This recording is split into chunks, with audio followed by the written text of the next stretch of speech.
Ndagira ngo rero munyemerere tugaruke kuri breaking news byifashe bite mu burasirazuba bwa Repubulika Iharanira Demokarasi ya Kongo, by'umwihariko ku rugamba.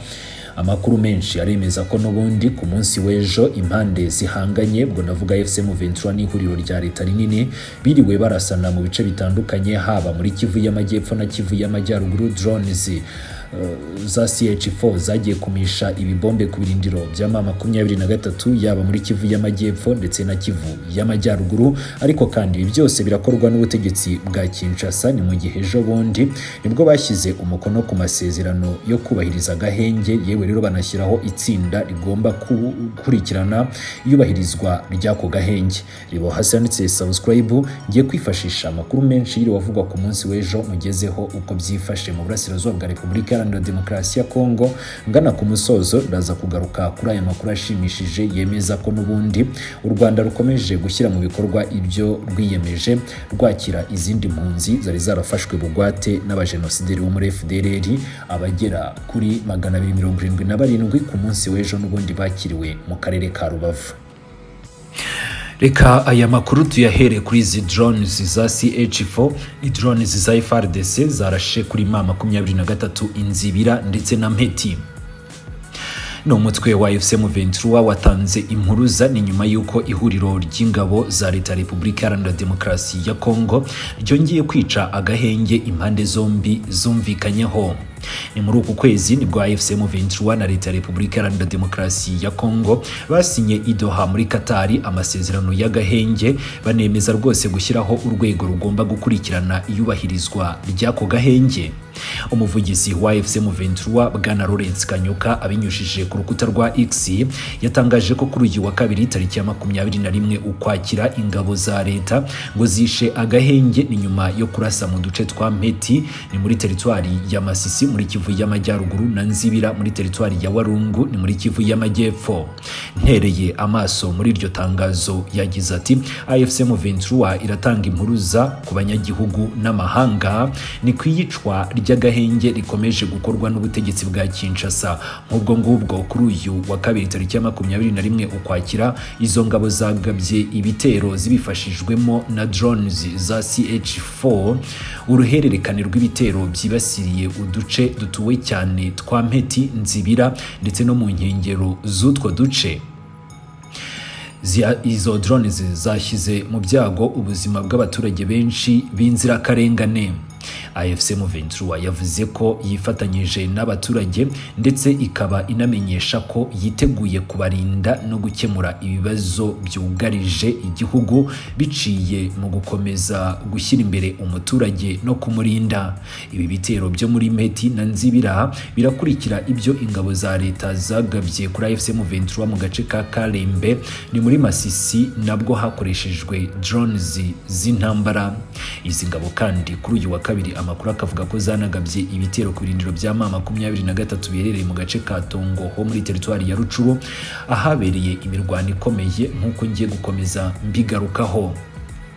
N'abantu bitwaje intwaro bivugwa ko ari inyeshyamba za Wazalendo na za FDLR bagabye ibitero ku birindiro bya M23 ni mu gitondo cyo kuri uyu wa kabiri tariki ya 21 Ukwakira ni mu midugudu myinshi yo muri groupement ya Tongo teritwari ya Rucuru ni muri Kivu y'Amajyaruguru. Amakuru agera ku kitangazamakuru Kivu Morning Post akavuga ko iki gitero kibasiriye ibirindiro bya Bungushu n'imbere yo kwimukira ahitwa Kasuku. Urusaku rw'amasasu ngo rwateje ubwoba abaturage benshi bahise batangira guhunga. Umuturage wahitwa Kiyenji yarakomeretse ni nyuma yo gufatwa n'isasu ryarashwe n'uruhande rwa Leta. Ni mu ijoro ryari ryabanje ibintu byinshi by'abaturage byari byasahuwe n'izo nyeshyamba bivugwa ko zahohoteye abaturage bo muri sheferi ya Bwito, bituma abaturage benshi bahunga. Ati twanze rwose gukomeza kwihanganira iyi mirwano, twakanzwe n'imirwano hagati y'abantu bitwaje intwaro baje gutera ibirindiro bya gisirikare bya Bungushu n'imbere yo kwerekeza mu rugo rwa Kasuku byari biteye ubwoba. Umuturage wa Kiyenji yarishwe n'abaturage b'icyubahiro. Kuri ubu ngubu navuga ko bakomeje kugenda bagabwaho ibitero, ni mu gihe bagakwiriye kuba barindwa n'ubutegetsi bwa leta. N'abaturage barimo kwishyura igiciro kandi bagakwiriye kubahwa n'impande zombi. Ibintu birakomeye, nubwo wenda hari abantu bakomeje kuvuga ko impande zombi ziri mu gahenge. Uyu rero ni umwe mu baturage utifuje ko amazina ye atangazwa na Kivu Morning Post. Zimwe mu nyeshyamba za Wazalendo zo mu mutwe wa CMC FDP ndetse n'abarwanyi ba FDLR bari mu bice byegereye aho ngaho nko muri pariki ya Virunga zirashinjwa kuba inyuma y'ibitero biheruka kwibasira ibirindiro bya AFC M23. Ibi biraba ni nyuma y'iminsi mike cyane AFC M23 itangije ibitero byibasiriye inyeshyamba za Wazalendo na FDLR ni mu gice cya teritwari ya Rucuru. Biravugwa ko agahenge kaje kugaruka kandi ngo ibikorwa bimwe birimo nko kugenda ngo byaba byongeye gusubukurwa. Hanyuma rero wenda nsanugana ku musozo, n'iby'agaciro ko ngaruka kuri aya makuru ashimishije agaragaza ko byibura nubwo imirwano ikomeje mu burasirazuba bwa Repubulika Iharanira Demokarasi ya Kongo, u Rwanda rwo rukomeje kubahiriza ibyo rwashyizeho umukono rwakira impunzi nyinshi zituruka mu burasirazuba bwa Repubulika Iharanira Demokarasi ya Kongo, nk'uko ngiye gukomeza nabyo mbigarukaho muri iyi nkuru. N'u Rwanda nk'ubwo ngubwo rwakiriye abandi banyarwanda 277 bari barafashwe bugwate n'umutwe w'iterabwoba wa FDLR urwanya ubutegetsi bw'igihugu cy'u Rwanda, ukaba umutwe ukorera mu burasirazuba bwa Repubulika Iharanira Demokarasi ya Kongo. Abatashye kuri iyi nshuro nabo biganjemo abagore n'abana, batashye banyuze ku mupaka munini uhuza u Rwanda na Repubulika Iharanira Demokarasi ya Kongo. Iki gikorwa cyo gucyura abanyarwanda cyashingiye ku myanzuro yafatiwe mu nama y'u Rwanda, Repubulika Iharanira Demokarasi ya Kongo n'ishami ry'umuryango w'abibumbye ryita ku mpunzi UNHCR yabereye Addis Abeba muri Ethiopia tariki ya 24 Nyakanga 2025. Aba banyarwanda babaga mu nkambi y'agateganyo ya Goma ni nyuma yo kuva mu bice bitandukanye mu burasirazuba bwa Repubulika Iharanira Demokarasi ya Kongo, aho bari barafashwe bugwate n'uyu mutwe w'abajenosideri.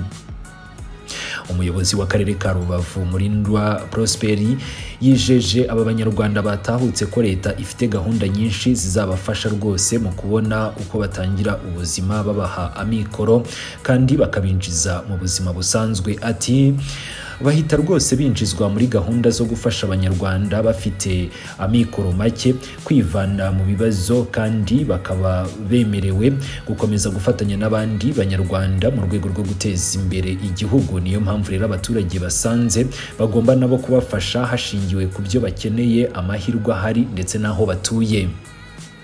Meya Murindwa akavuga ko aba baturage nibaba bagiye kuva mu kigo bagiye kunyuramo by'igihe gito, ni mu rwego rwo kugira ngo babanze gutozwa indangagaciro, basubizwe mu buzima busanzwe, babanze kwigishwa by'akanya gato. Ni ikigo cya Kijote, ni mu karere ka Nyabihu. Leta izabaha impamba yo kubafasha kwinjira mu buzima busanzwe, aho bahabwa amafaranga y'ibanze yo kubafasha gutangiza ubuzima, aho urengeje imyaka 18 ahabwa amadolari 188, uri munsi yayo agahabwa 113, ndetse buri wese agenerwa ibyo kurya by'ibanze bifite agaciro k'ibihumbi 45 ni mu mafaranga y'igihugu cy'u Rwanda. Nguko rero uko byifashe, mukomeze mugire ibihe byiza. 5 kuri 5 nge turakomeza kubana nk'ibisanzwe no mu yandi makuru.